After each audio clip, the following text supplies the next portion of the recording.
My name's Emma, and my parents missed my college graduation to take my sister to prom. Then, years later, they tried to stick me with her tuition by putting my name on the paperwork. When I refused, they called me ungrateful and tried to blow up my career. If your past includes something like this, share your experience in the comments. On my college graduation day, the parent section held 2 empty seats with my family name taped to them because my parents were busy getting Madison ready for her important prom. The UIC pavilion smelled like hairspray and hot coffee, and everyone around me kept smoothing gowns and fixing each other's caps. My phone rang as the line started moving. "Emma, listen," my mom Deborah said, fast and breathless. "We're not going to make it. Prom is bigger than you think." A pause, then the command voice. "Just get your diploma. We'll talk at home." A staffer waved us forward. The tassel on my cap brushed my cheek. At least that thing didn't need Mom to attach it. When the ceremony began, I sat between strangers' parents, clapping on cue. A woman in front of me leaned back and asked, "Traffic?" "Yeah," I said, and let that be the whole story.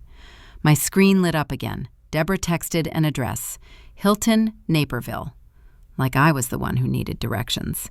Names rolled by. I stood when my row stood. The big screen over the stage blinked and stuttered, then went dim, right as they called, "Emma Stone, Honors." My own name disappeared in a black square. The crowd kept cheering for other people. I glanced down. My dad, Gary, had finally texted. "Tickets messed up. Can't get in." The timestamp sat right in the middle of the ceremony. Too neat, like he'd scheduled it. I tucked the phone away before my hands started shaking. Afterward, graduates poured outside for photos. Friends hugged their parents, holding bouquets and balloons. I propped my diploma cover against my knee in the parking lot and took a selfie that looked like a stock photo for responsible young adult. Then my notifications popped. A post from my parents. Madison in a glittery dress, Mom pinning a corsage, Dad grinning like he'd won something. The caption read, "The most memorable moment of our daughter's life." Sure, memorable. Provided you weren't the daughter who'd just graduated. Deborah had promised a card for me at will call, so you feel celebrated, even if we're late. I checked the table twice. Nothing with my name. The volunteer shrugged like I'd asked for a unicorn. So I drove toward the suburbs with my gown still on, because showing up in graduation robes at a prom hotel felt like the only kind of proof I had. Naperville traffic crawled. My steering wheel was sticky from sweating palms. At the Hilton, music thumped through the lobby. Teens in tuxes drifted past, leaving parents to hover with cameras. I pushed through the crowd, diploma still in my hand, and spotted my family by the staircase.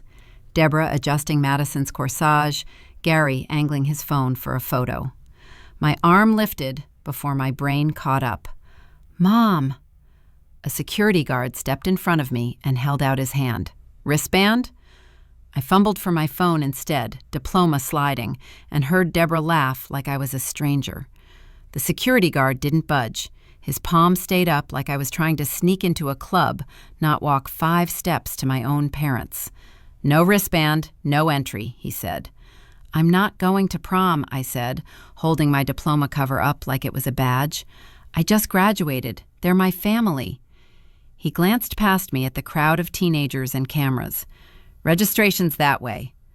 Deborah laughed again near the staircase, her head tilted toward Madison like nothing existed outside that corsage.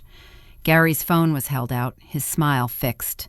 My name didn't travel through the noise. It didn't even make it to my own mouth a second time.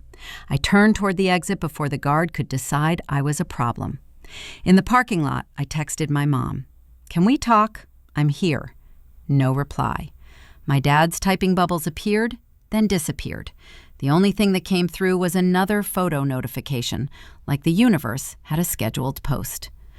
The next morning, I walked into my parents' kitchen in the suburbs and nearly tripped over a garment bag slumped on a chair. Glitter had migrated to the floor like a small crime scene. Deborah stood at the counter pouring coffee into her favorite mug, already dressed, already steady. She looked up like she'd been expecting me to ask about prom details, not why they missed my graduation. "You're fine," she said, and waved a hand like it was a diagnosis. "You've always been strong. Madison is sensitive." Gary sat at the table, scrolling his phone, not looking at either of us. Deborah lowered her voice the way she did when she wanted something to sound reasonable. "Don't make this a big thing. People will hear and think our family is falling apart." On the table, a prom bouquet drooped in a glass vase. The petals had started to brown around the edges, like they were on a deadline. Flowers had a clearer schedule than my parents did. "I wasn't trying to embarrass anyone," I said. Deborah sipped her coffee. "Good, because there's nothing to embarrass. We did what we had to do." Madison wandered in wearing an oversized sweatshirt, hair in a messy bun, yesterday's sparkle still clinging to her collarbone. She opened the fridge, grabbed orange juice, and didn't say a word to me. The silence wasn't dramatic. It was practiced. My phone buzzed before I left the driveway. The family group chat had lit up overnight. Prom photos, prom photos, prom photos. An aunt I barely saw wrote, "Congrats on graduation. Your mom said you didn't want anyone there, so they stayed back to support your sister." Deborah's version of events traveled fast. It always did. I didn't correct it, not because I forgave anything, but because arguing in a group chat felt like auditioning for a role I didn't want. Chicago came next. An internship turned into a full-time job. Rent came out of my account every month like it had somewhere important to be. Student loans followed on schedule. Madison's milestones kept arriving, and mine kept getting rescheduled. Her birthday dinner, her fresh start semester, her sudden switch to a new major. Deborah called each one a crisis. Mine were handled. At the office downtown, a woman named Marisol Vega started paying attention to how I worked. She wasn't my boss, more like the person everyone quietly listened to when they wanted to keep their job. One afternoon, she set a folder on my desk and nodded at the stack of projects I'd taken on without being asked. "You don't have to tell me your family stuff," she said. "But if anyone's pulling you into a mess with money or paperwork, keep it in writing." "I'm not in a mess," I said. Marisol lifted an eyebrow like she'd heard that line before. "Then it'll be easy to prove." A week later, I tried to pull up the graduation live stream to send a clip to my new team. Everyone was sharing first big win stories, and I figured a 10-second video of my name being called was safe and normal. The stream played fine until it got to my row. The screen froze, went dark, then jumped forward as if I'd never walked across the stage at all. When Deborah called again, it wasn't about prom anymore. It was about tiny favors that were supposed to mean nothing. "Hey, can I use your address for a few weeks?" she asked. "Just until some mail clears up." Another time, "Could I borrow your card for a deposit? I'll pay it right back." And then, like it was as casual as asking for a pen, "Sign this confirmation for Madison's school. It's nothing, just a form." At lunch on a Tuesday, Deborah's voice went sweet, the way sugar can hide bitterness. "Friday at 5, they need the tuition deposit or Madison loses her spot," she said. "You'll transfer it before then."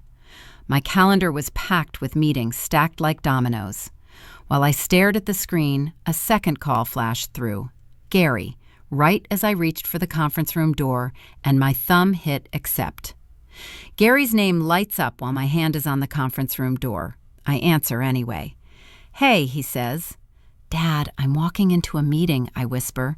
"Just listen," Gary says. "Your mom's stressed. The school needs money.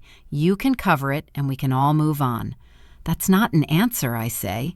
"It is," he replies. "It's the one that works."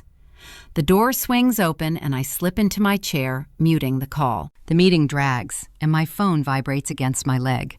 When it ends, there are 3 missed calls from Deborah and 1 from Madison, plus an email from the front desk. A certified letter arrived for me. I walk downstairs to sign for it. Tasha at reception checks my badge twice, like I might be borrowing my own identity. "Certified," she says. "From who?" "Some college, not yours." She slides the green card over. The signature line is already smudged, like someone practiced. I sign anyway because refusing to sign for mail feels like pretending the mail can't see you.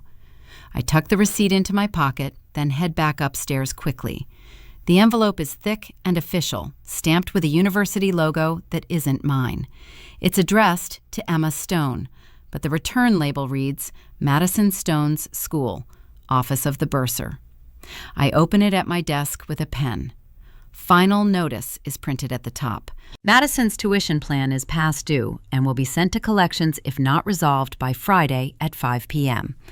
Under Responsible Party, it lists my name, Emma Stone, Authorized Payer, Guarantor.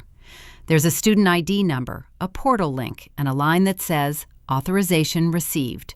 Under that is a scribble close enough to my signature to be dangerous. Deborah calls before I finish the second page. You got it, she says. Why is this at my office? Because you're reliable, she answers, and now it's handled. My name is on this. Exactly, Deborah says. If you don't pay, they come after you, not me. Mom, I never agreed to be her guarantor. Deborah's voice flips from warm to sharp. I'm protecting this family. If you start acting crazy, I'll have to tell people the truth about you. The truth, I repeat. Yes, she says, that you're jealous of your sister, that you can't stand her having one nice thing, prom, school, any of it. The word prom lands like a thumb on a bruise. I pull up the portal link and call the bursar's number. After 10 minutes of hold music, a tired woman answers. This is an account question, I say. My name is listed as guarantor and I didn't authorize it. We can't discuss a student's account without verifying identity, she says. If you believe there's fraud, submit a dispute form and a copy of your ID. We can email you the process. Email it, I say, and note, I'm not Madison. After hanging up, an email goes to Deborah. Send me a scan of the form you had me sign. Her reply comes fast. Don't make this into a thing. After work, I drive to the suburbs anyway. Deborah opens the door with her arms crossed, already annoyed. Gary sits on the couch, hands folded, ready to mediate without taking a side. You just need to transfer the money, Deborah says. Then we're done. This is more than money, I say, holding up the letter. It says I'm responsible. A family shouldn't keep score, she snaps. I'm not keeping score, I tell her. I'm reading the paper with my name on it. Madison appears in the hallway, phone in hand. Why are you doing this, she says. You're successful. You're fine. Deborah leans toward me. If you embarrass us, I will call your job and explain what kind of person you really are. I walk out before my mouth can betray me. The envelope creases in my grip as I get into my car. Halfway down the block, my phone buzzes with a message from Marisol. HR is looking for you. Someone claiming to be family called the front desk and filed a complaint. The steering wheel turns back toward Chicago. Downtown traffic let up just enough to get me to the office before my first meeting. The lobby doors slid open and the receptionist, Tasha, lifted her chin. Emma, HR asked you to come up. Now. My badge beeped anyway, like it hadn't heard the news. Elevator ride felt longer than usual, and my phone kept lighting up in my palm. Deborah. Gary. Deborah again. In the HR suite, a man from compliance and a woman from HR sat across a small table. A folder waited between us. Thanks for coming so quickly, the HR rep said. What's going on? I asked. She flipped the folder open and pointed to a printed summary. We received a call from someone identifying herself as your mother.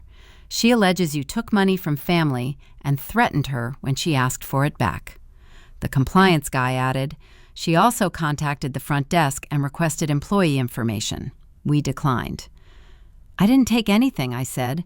She's trying to force me to pay my sister's tuition. HR didn't react. That was the point of HR. Until we verify the facts, she said, we need to place you on temporary administrative leave from client work. Please hand over your laptop and badge access will be limited. A security escort waited by the door, hands clasped, not touching me, just marking the distance I'd fallen today. My work phone lay on the table a second later. The company laptop followed. Signing the receipt felt like surrendering a limb. Can I at least send a note to my team, I asked. Not right now, she said. We'll contact you. Back in the hallway, Deborah's texts arrived in a steady stream. "You made me look like a fool. I didn't want to do this. You forced me. Everyone is going to hear what you're really like." Gary called next. I answered because ignoring him never made him stop. "Emma," he said, exhausted, "just transfer the money. Keep your mother calm. This doesn't need to get bigger." "It got bigger when she called my job," I said. "She wouldn't have if you'd handled it," he replied, like the only mistake was my refusal to comply. A message from Madison followed, short and blunt. "You are the most successful one. Help me once. What's the big deal?" In the lobby, Marisol appeared by the coffee station, phone in hand. She didn't ask for details. She just read my face. "HR," she said. I nodded. She didn't offer a hug or a pep talk. "Arguing won't fix this," Marisol said. "Paper fixes this." "I already have the letter," I said. "Get everything," she replied. "Call the bursar. Ask for the original authorization. Then freeze your credit. Someone's using your name, and you need a trail that doesn't depend on family stories." At my car, I called the bursar again. This time, I asked for the documentation behind the authorized payer status and requested it in writing. The woman on the line stayed polite and procedural. "We can provide copies of the authorization on file," she said. "We'll send them to the email address associated with the guarantor." "That's me," I said, and hated how that sounded. The email arrived before I reached my apartment. The attachment contained a scanned form dated years earlier, with my signature line filled in and a box checked for ongoing access. The date landed right in the window when Deborah had asked for my address for a few weeks, and that harmless confirmation for Madison's school. The will call card she'd promised at my graduation suddenly made sense. A distraction, a sweet detail to keep me compliant, while the real gift sat in a file cabinet with my name on it. Marisol texted once more. "Start a folder. Save everything. Don't talk on the phone unless you record it legally. Loop legal in." At my desk, I opened my personal laptop, created a new folder, and typed the name carefully. Stone Evidence.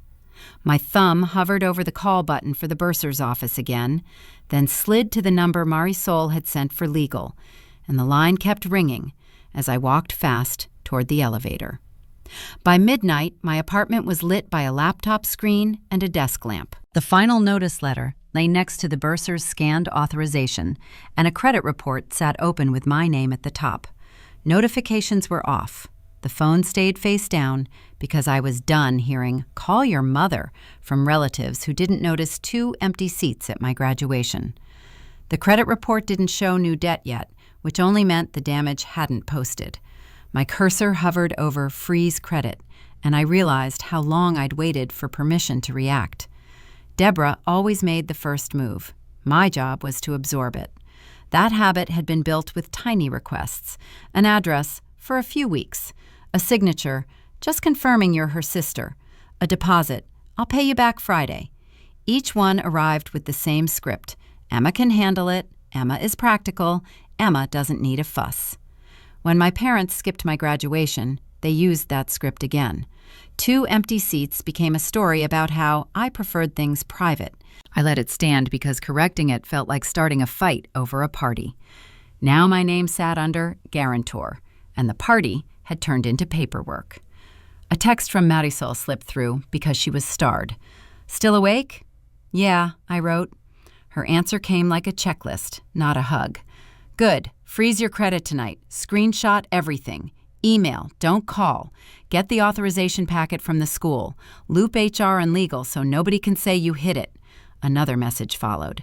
"And remember your Independent Students Fund work? The university partner has an Office of Student Support. They love documentation. Use them." That was the first thing anyone had said to me all week that didn't require me to apologize for existing. Systems didn't care about Deborah's tone.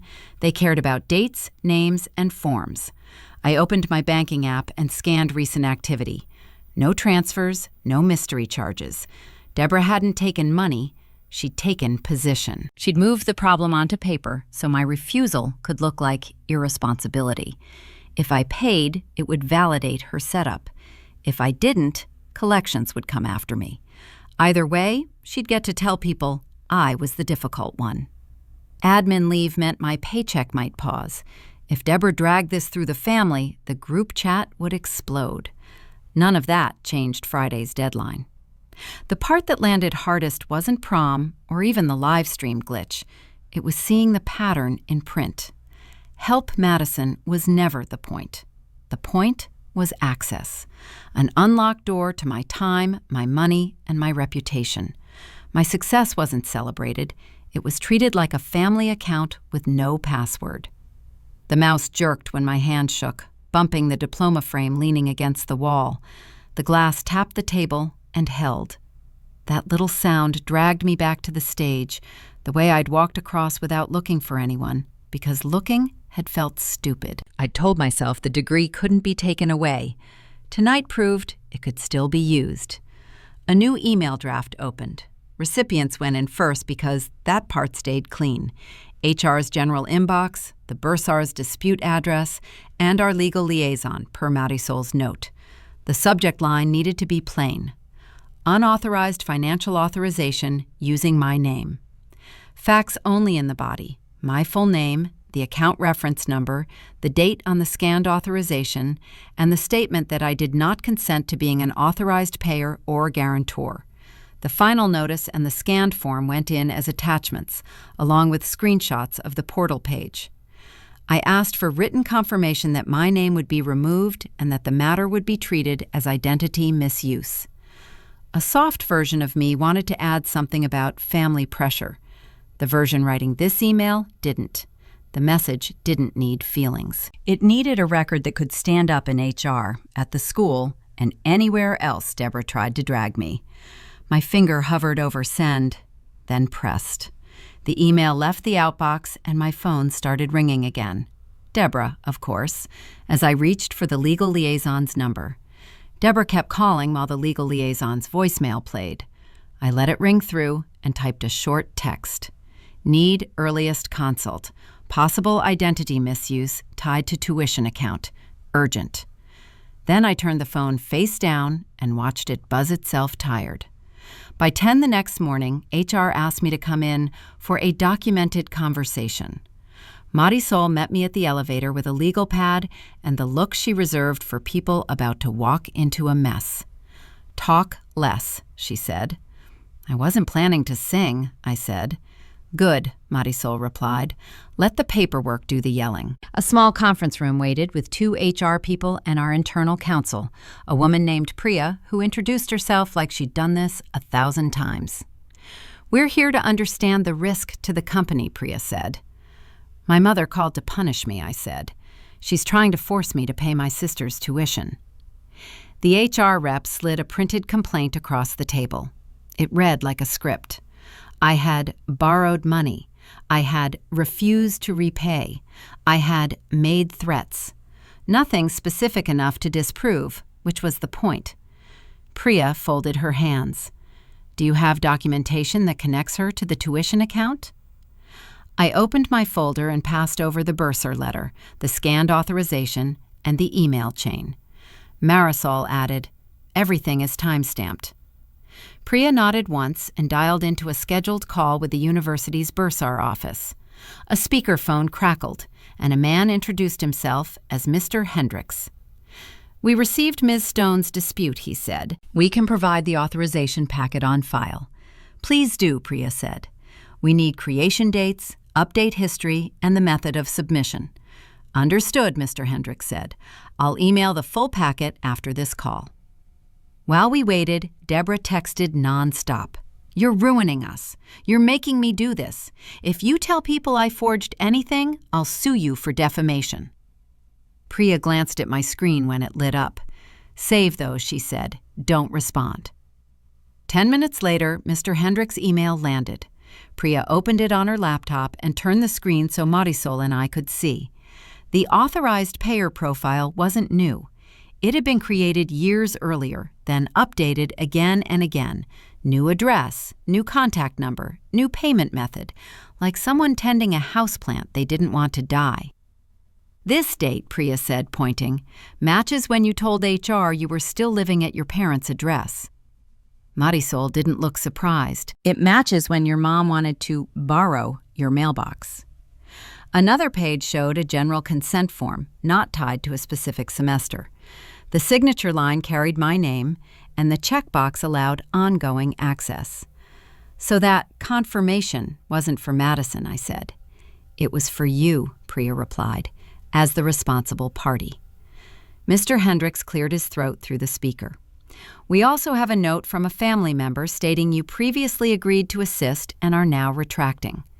Priya's voice stayed even. Who provided that note? A parent, he said. Deborah Stone. My phone rang again. Gary this time. I answered because Priya nodded that it was okay. Emma, Gary said soft, why are you doing this? Because my name is on a legal obligation, I said. You said you'd help, Gary insisted, like repeating it could make it true. Show me where, I said. Silence, then a sigh. Your mother is upset. Just pay it and we'll stop. Priya held out her hand. I ended the call and placed the phone on the table. That, Priya said, is a pressure pattern. Mr. Hendricks added, for clarity, tuition is still due Friday at 5. When the call ended, HR spoke again. While we investigate, the rep said, you can't contact external parties under the company name. Priya slid a business card toward me. If your mother shows up here again, alert security. Don't engage. Let them write it up. Marisol tapped my folder. Fine. We contact them as Emma. My inbox refreshed with a new message from the bursar. Your dispute is noted. Tuition deadline remains Friday, 5 p.m. I checked the clock on the wall. Less than 48 hours. Thursday morning, Priya booked a small conference room and looped in the university's Office of Student Support. HR sat in the back as observers, and Marisol slid a legal pad toward me. Talk less, she murmured. Karen Liu from Student Support came on speaker. Emma Stone, we're reviewing whether you authorized payer access for Madison Stone, Karen said. I didn't, I said. First beat was simple. I emailed the evidence packet while Priya spoke. Final notice, the authorization form, and a timeline of Deborah's texts. My address request, the quick signature, the don't make this into a thing, matched against the dates the payer profile was created and updated. Karen scrolled. Do you have originals, not screenshots? Priya answered, forwarded from Emma's account with headers. A new chime sounded from Karen's end. I have an incoming call from Deborah Stone, Karen said. She says she must correct the record. Please put it on speaker, Priya said, already taking notes. Deborah came through hot. This is all a misunderstanding, she said. I'm her mother. She agreed to help her sister, and now she's trying to punish Madison. Priya kept her voice level. Mrs. Stone, do you have a document where Emma agrees to be guarantor for this account? Families don't do contracts, Deborah snapped. She's dramatic. She always has been. Karen cut in, professional. Mrs. Stone, we're verifying account activity. Please hold. Third beat landed like a stamp. Karen read the log details without raising her tone. The payer profile was created from an IP address that doesn't match Emma Stone's prior logins, she said. It originated near Naperville. The device identifier is different as well. Priya added, Emma's building access and work calendar show she was in office training at the exact upload time. Deborah returned from hold, voice sharper. So you're calling me a criminal? No, Karen said. We're documenting suspected identity misuse. Emma Stone will be removed as guarantor and authorized payer today. Madison must arrange payment independently. If she wants to appeal, she submits her own documents. Priya asked, written confirmation within the hour? Yes, Karen said. Deborah tried to pivot. Fine, then tell her about the scholarships you people brag about. She works at a big company. She can get Madison in. I set one more piece on the table, not as leverage, just as fact. My company funds an independent students fund at your university, I said. It's for students who don't have family support. Deborah jumped in, relieved. Great, we're struggling, that's us. Karen's answer stayed the same temperature. That program requires independent verification that the student lacks family assistance, she said. If family members are available or pressuring others to pay, the student won't qualify. My family support is very consistent, I said. It's just not for me. Nobody laughed. Marisol wrote it down anyway. When the call ended, Priya gathered my folder. HR thanked everyone and reminded me again not to contact external parties as the company. Pia warned that any further harassment would be documented, and she asked security to pull the lobby call recordings immediately. An hour later, the lobby phone rang our room. "Emma," Tasha said, "your mother is down here. Madison, too." Marisol stood first. "Let's keep this in public and keep it short." At the front desk, Deborah leaned over the counter, finger-tapping the glass like it was a doorbell that owed her service. "Tell her to come down," she told Tasha. "She can't hide behind her job." Priya stepped between Deborah and the desk. "Mrs. Stone, you've been told to stop contacting employees here," Priya said. "You need to leave." Deborah's eyes snapped to me. "Look at what you've done," she said. "I gave you everything, and you're trying to destroy your sister." Madison's voice came from behind her, flat and resentful. "You have everything," she said. "Give me a little and stop acting like this is some crime show." A security guard approached, calm, hands visible. "Ma'am, let's go," he said. Deborah kept talking while her feet moved, as if volume could replace permission. "Ungrateful," she called, and then more words followed, blurred together, until the glass door swung shut and cut her sentence in half. 3 months later, the university asked me to stop by campus for a routine check-in on our company's scholarship partnership. I showed up Friday morning, signed in at the Office of Student Support, and saw my mother in the waiting chairs, like she'd booked the appointment. Deborah wore her concerned parent face. Madison sat beside her with a manila envelope. Gary hovered behind them, hands in his pockets, staring at a snack machine. Deborah stood. "Emma, finally," she said. No hug. I nodded and kept my tote on my shoulder. Karen Lou stepped out and looked at the three of them, then at me. "Ms. Stone," she said, "everyone, come in." A small meeting room, 4 chairs, 1 box of tissues nobody touched. Priya from my company joined on speaker as an observer, along with an HR rep who said almost nothing. Karen slid a printed sheet toward Deborah. "This is the Independent Students Fund," she said. "It's for students who don't have family support." Deborah pushed Madison's envelope across the table. "She doesn't," Deborah said. "Her sister won't help. We need an exception." Karen didn't take the bait. "Exceptions aren't part of the program," she said. "We verify independence. Your daughter's file is flagged because someone attempted to assign her tuition obligation to another person." Madison's eyes snapped to me.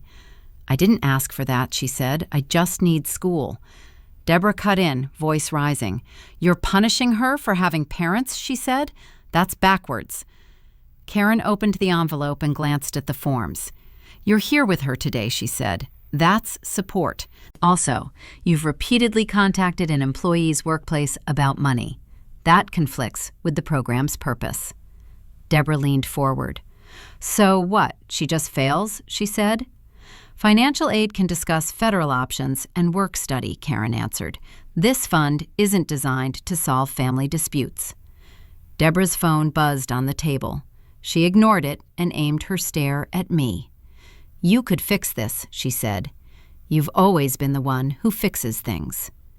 Madison's voice went small and sharp at the same time. "You have everything," she said. "Why can't you give me a little?" Gary finally spoke. "Emma, enough," he said. "This has gone far enough." Karen stood. "This meeting is over," she said. "I'll email resources. Please leave through the front." Deborah shoved her chair back. "You're cold," she hissed. "You always were." I walked out without answering. 10 minutes later, Karen emailed me confirmation that Madison didn't qualify, with a list of alternatives and a reminder that further contact would be logged. Work steadied after that. HR restored my access. Nobody celebrated. They just stopped treating me like an open incident. A month later, I moved closer to Lake Michigan and changed my number. Marisol and Priya got the new one. Everyone else, got an email address. Deborah still found me. One Tuesday evening, groceries in hand, I saw her near the mailboxes in my new lobby. Gary stood behind her. Madison lingered to the side, eyes red. Deborah stepped toward me like we were meeting for brunch. "I did it because I was scared," she said. "I didn't want her to ruin her life." "Email," I said, setting my bags down. Deborah's mouth tightened. "I'm right here," she snapped. "Stop acting like I'm a stranger." "You called my job," I said. "You put my name on tuition paperwork. Email." Madison wiped her face. "You're really going to keep punishing us?" she asked. Deborah grabbed the line. "Blood is blood," she said. "You don't turn your back on family." "Sure," I said, "and the bank is still the bank." The doorman cleared his throat. "Ma'am," he said to Deborah, "you need to leave." Deborah's eyes went hard. "If you keep telling lies about me, I'll sue," she said. I pulled my phone out and opened my email app. "Send it," I said. Upstairs, my door clicked shut. Hands didn't shake when her voice floated upstairs. A missed call showed up as Mom, even though she didn't have my new number. I deleted it, slid the ringer to silent, set the phone face down on the table, and pulled the deadbolt.